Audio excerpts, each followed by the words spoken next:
como Javier Martínez, por ejemplo, a tomar una ginebra y se quedaba toda una noche. Me acuerdo el negro no paraba de reírse un día que transmitimos un recital de Mimo por radio. Se hacía un festival para que no dejara de pasar el tren por Santa Catalina y para cuidar el lugar y yo qué sé. Entonces hizo toda una jornada de actividades y FM Ciudades realmente la transmitía.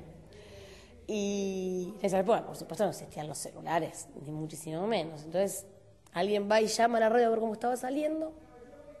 Y el operador dijo, no me avisaron, no cortaron y acabamos de transmitir en directo todo el espectáculo de Mimos. O sea, que se escuchaba la musiquita nada más por la radio y ni siquiera nadie comentando lo que hacía el mismo. O sea, había 1 hora y media de Mimos. No. El Caminando Ciudades, muchos años lo hicimos juntos. Y era tocar de primera. Era una cosa, una comodidad. Llegábamos, leíamos los diarios y éramos, qué sé yo, como Papelito y Silva, porque nos tirábamos centro permanentemente.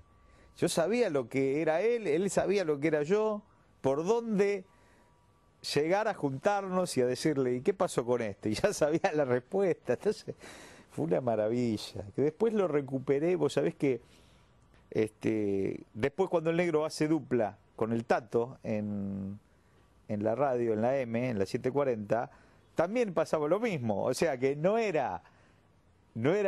soy yo ni el Tato, era el negro el que jugaba de primera con todos nosotros. El negro lograba conmoverse cuando te leía un cuento. El nivel de conmoción que tenía el negro, el nivel de asombro que él experimentaba, lo compartía. Un día le hacen una nota al juez hermano, se habían escapado unos presos de Longchamp, de la cárcel de Longchamp, haciendo un túnel. Y arranca la nota diciendo, con el juez hermano, buenos días, juez, ¿qué tal? Dice, ¿no siente admiración por los muchachos que se escaparon? Lo deja, ¿viste? Bueno, la verdad que sí, escaparse de una cárcel haciendo un pozo, dice el tipo. Y el negro fue uno de los tipos que condujo durante mucho tiempo Caminando Ciudades, donde realmente se le daba mucha bolilla a los problemas zonales.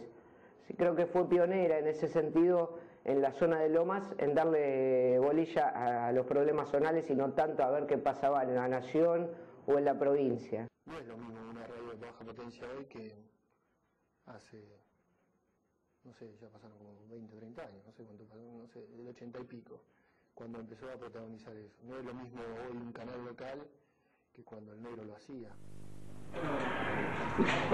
No vino nadie todavía, hermano. No tengo nada. Tenemos todos los fechos preparados.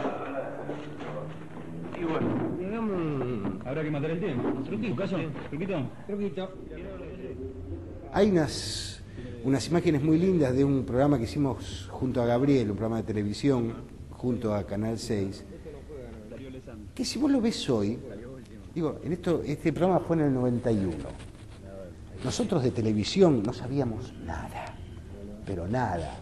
Y armamos ese programa que hoy lo ves, y por supuesto tiene un montón de defectos técnicos, pero hay ahí una cantidad de ideas distintas.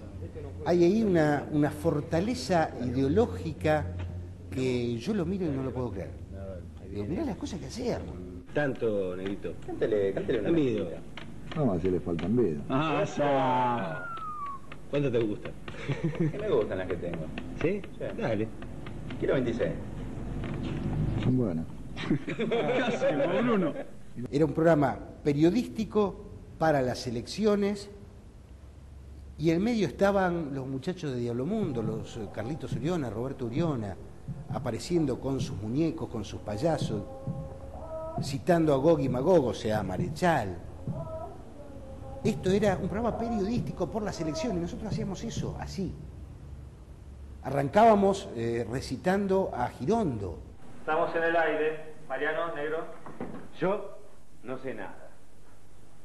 Vos no sabés nada. Él no sabe nada. Ellas no saben nada. Ellos no saben nada. Nosotros no sabemos nada. La desorientación de mi generación tiene su explicación en la dirección de nuestra educación, cuya idealización de la acción era sin discusión una mistificación. Creo que creo en lo que creo que no creo. Y creo que no creo en lo que creo que creo. Es el mismo contexto. muchas veces había que salir corriendo con el equipo porque venían a decomisarlo, había que evitar a la autoridad.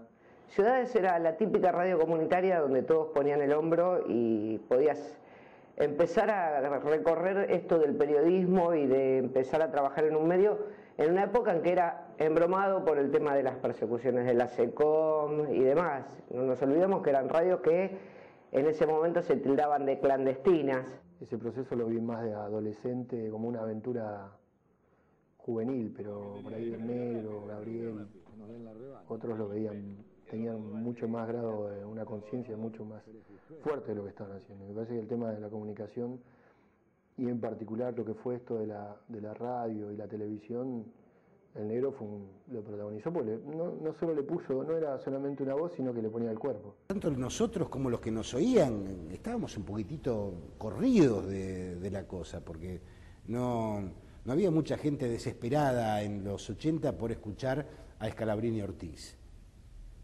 No había mucha gente desesperada por recordar a Jauretche. Anticipamos por aquellos años de los 80, alfonsinismo y durante el menemismo, la cultura que se instala en la sociedad ya con mucha fuerza a partir del 2003. Una revisión de los valores y una renovación estética. Teníamos y tenemos, creo yo, una absoluta convicción de que el peronismo estaba en la calle, que el peronismo era la Argentina. Una vez el Negro Dolina definió al peronismo como la mejor manera de ser argentino, y nosotros creíamos profundamente eso.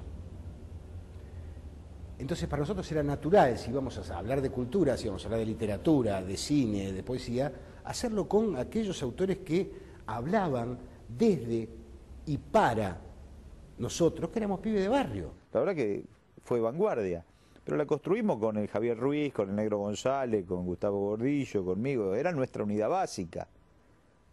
Nosotros hacíamos los separadores. ¿Quién iba a poner Jauretche, Scalabrini, Hernández Arregui, Puigros, el viejo Ardizone, a recuperar los cuentos de Fontana Rosa? Por eso te digo, Daniel, alegrate de que todavía te puteen. Alegrate. Quiere decir que todavía te consideran apto para jugar, para meter goles, para mezclarte con ellos. Yo a veces estaba haciendo cosas y le hablaba y no escuchaba porque tenía los auriculares con la radio desde que se levantaba hasta que se acostaba. Entonces a veces me contestaba por inercia porque veía que yo lo miraba y le hablaba, pero no porque me escuchase. Y con eso hemos tenido anécdotas simpatiquísimas, yo qué sé. Como por ejemplo, proponerle dos cosas y que me diga sí, y yo decirle sí cariño, me contestó. No, ¿qué hacemos? Porque no escuchaba, pues se pasaba el día escuchando radio. Yo decía que le iban a sangrar los oídos un día de tanto escuchar radio. Y su pasión era la radio. Y si una semana antes de enfermar, de internarse, iba a la radio todavía, a la tarde. Se iba a dar los rayos y de ahí se iba a la radio. Yo digo que por ahí para pasar también, hoy estaba pensando eso, el tiempo, porque si venía en casa por ahí se daba manija, en vez de estaba ahí se distraía.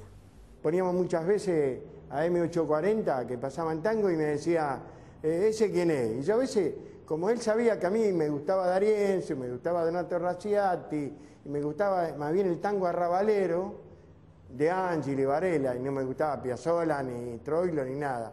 Él me tironeaba, y yo alguno me acordaba, otro no, pero él me pintaba la cara a mí. Me decía, una vez te tengo que aguantar, encima que sos radical, hincha independiente. Y yo le decía, sos un negro porteño, ¿de qué carajo querés? ¿No? Y él me decía siempre, y encima que sos radical, hincha independiente, yo, peronista, hincha de Boca.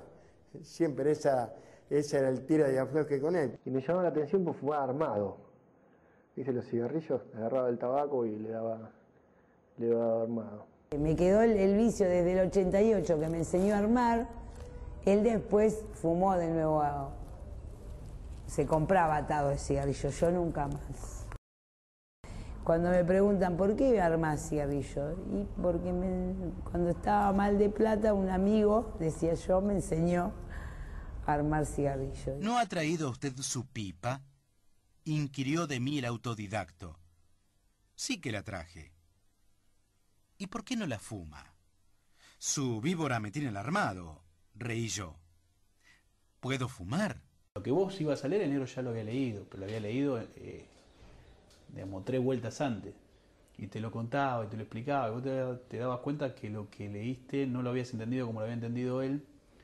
Y él siempre estaba buscando un poquito más. Aureche, Galeano, hay muchísimo. Cosas de tango, Discépolo, Mordisquito. De todo, pero aparte de cosas en la biblioteca, ordenándola, intentando darle un orden a todo eso para que estuviese... hay desde revistas anarquistas hasta un diccionario inglés-quechua, por ejemplo. 3 bibliotecas hasta el techo de mí. Y eso que desaparecían los libros de casa como arte de magia. Yo buscaba un libro y ya no estaba más. Yo le decía, está el libro. Ah, se lo llevó fulanito. Ah, le digo, pero que te lo devuelva que yo quiero leer. No, dice, vieja, los libros tienen que circular, la gente tiene que leer. Siempre así, siempre generoso con sus cosas. No prestaba los libros de Fontana Rosa ni por decreto era imposible que te prestase un libro de Fontana Rosa. O sea, yo te compro uno y te lo regalo. Pero prestámelo es para sacar un cuento y te lo devuelvo, te lo mando. Yo te lo regalo, yo te compro el libro y te lo regalo, pues no me lo vas a devolver y yo me quedo sin el libro. Uno de los documentales que hizo para History Channel, que fue sobre Fontana Rosa, bueno, yo era la productora del documental y trabajaba con un guionista. Agarré al guionista y lo primero que le dije, vení, vamos a ir a conocer a unas personas que te va a guiar a vos cómo tenés que encarar el guión. Entonces nos fuimos a buscar la negra Radio Nacional, nos fuimos a tomar un café y el negro empezó, papá, que el fútbol, papá, que esto, y ahí tomando nota de... esta persona te va a decir qué tenés que contar de Fontana Rosa, no cuente ni más ni menos de lo que te está diciendo. Le pegaba una vuelta de tuerca a Fontana Rosa que lo volvía un autor, lo volvió un autor de culto. Yo, para mí Fontana Rosa empieza con el Negro González, porque el negro era capaz de ser cualquiera de esos personajes que Fontana Rosa contaba. Insólitamente el lugar donde nos encontramos es en el de los poetas españoles, Hernández, Machado, Federico.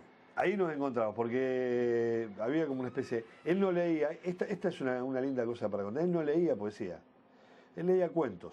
Era difícil que vos escuches, el negro me pasa esto, siento tal cosa. El negro te contaba algo, lo ponía en boca de un autor y él elegía los cuentos más o menos para decirte qué cosa le iba pasando.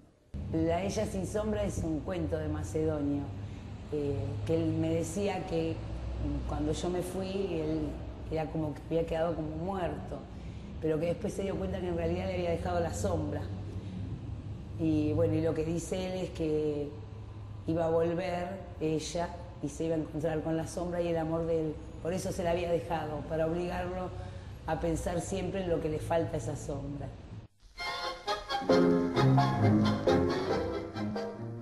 Una imputación de haber tenido un